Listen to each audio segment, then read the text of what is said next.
everybody. Okay. I want you to imagine that one of your parents has a severe chronic disease, that they live on the outskirts of town because that's where they grew up, that they dropped out of high school in 9th grade along with their best friend because they had to help their family make ends meet. They immediately joined a factory job in the middle of town that paid minimum wage. Unfortunately, your parent has been struggling over the past few years.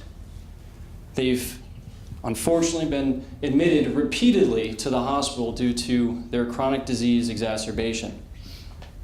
Their best friend, who lives right next door, has the same severe chronic disease.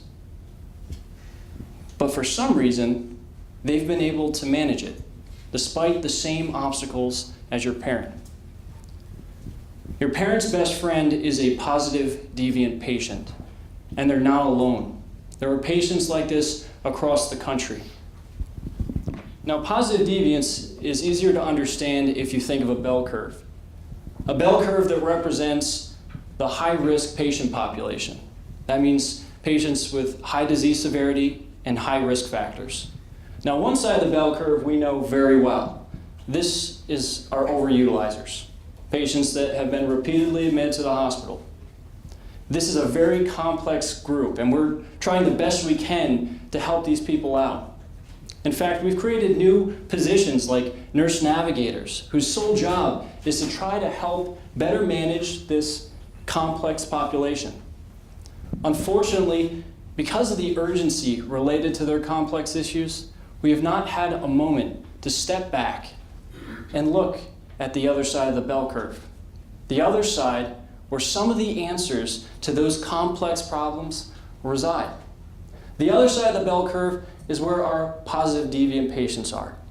These are patients with the same high disease severity and the same high risk factors as their overutilizer counterparts. But for some reason, they've been able to manage their condition. They've been able to prove better outcomes at reduced costs year after year. Now, the question that should be on everyone's mind is, what are these patients doing differently? Now, in Concord, we're actively looking into that answer, and we're doing it in a practical way, working within our workflow through group visits and house calls. We're teaming with our nurse navigator, whose job already exists to try to address this high-risk population. We're just pointing her to the other side of the bell curve. We have her teamed up with our primary care teams who know these patients well. The nurse navigator is going to be performing qualitative research to identify the patterns of behavior and strategies that allowed our positive deviant patients to succeed year after year. We're then going to have our positive deviant patients, once these behaviors are identified, teach the rest of the high-risk patient population through simulation-based learning. Because as anybody in healthcare knows, you learn by doing.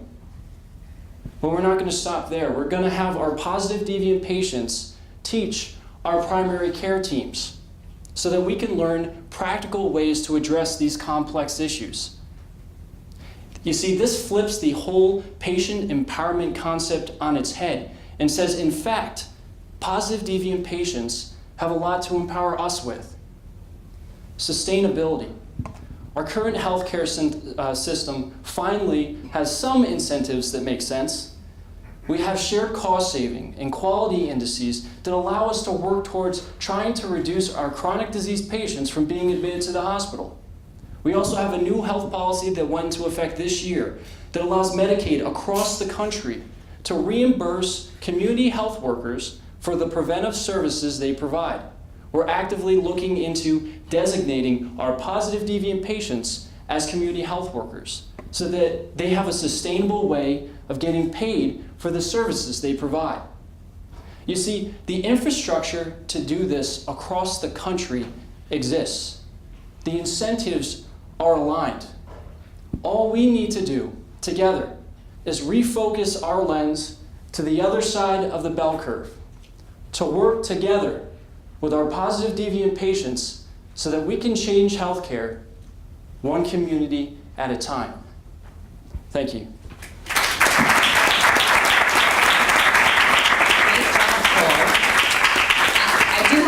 observation here. So my parents didn't go to college. My dad was a meat packer and my mom was a secretary.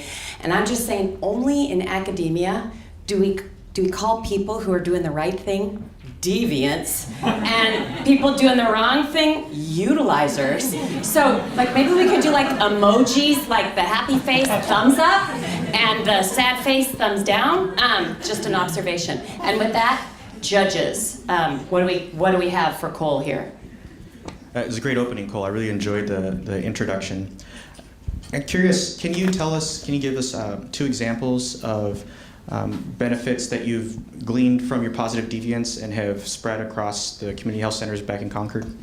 So we're actively rolling this out, but positive deviance actually has a robust history of over a decade of research in multiple sectors, including education, nutrition, healthcare, and social atrocities. They've done things not just in the United States, but across the world related to improving outcomes and quality. More recently, there was actually an article published in the British Journal of Quality and Safety on this topic about how positive deviance should be used as a quality improvement and cultural change mechanism. Now, little stories, if you were asking for something along those lines, there's so many brilliant, practical things that patients have, or not just patients, but people have contributed. I would like to tap the Vietnam story just because that's the original story of positive deviance. Essentially, the Sternans who created this whole concept went to Vietnam in the 90s, and they had limited time. They had 6 months to try to address early childhood malnutrition.